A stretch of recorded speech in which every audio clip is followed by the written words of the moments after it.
আপনি যদি এখন মারা যান কালকে একদিন হয়ে যাবে, আপনার মোবাইলে গান থাকবে, অবস্থা আপনি মারা যাবেন, মানুষ দেখবে আপনার মোবাইল চেক করে ওইটাতে গান আছে।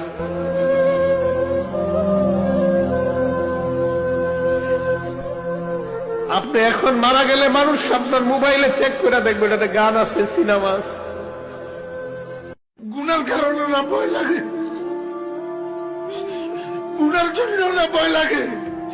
যদি আল্লাহ কয় গুনাহ মাফ করে দিছি, আমি ফরিদুদ্দিন কথার কসম করে কইলাম, আমি এক মুহূর্ত এই দুনিয়াতে না থাকলে আমার কোনো পরোয়া নাই, কোনো বিবি বাচ্চা, কোনো দুনিয়া, কোনো সম্পদ, কোনো কিচ্ছুর পরোয়া নাই। আমার আল্লাহ আমারে মাফ করে দি, এখন উঠাই নিলে আমি লাভবাই কথা আদায় কেন।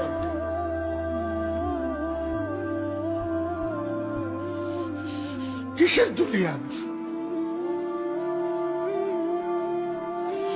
খালি গুনার জন্য ভয় লাগে।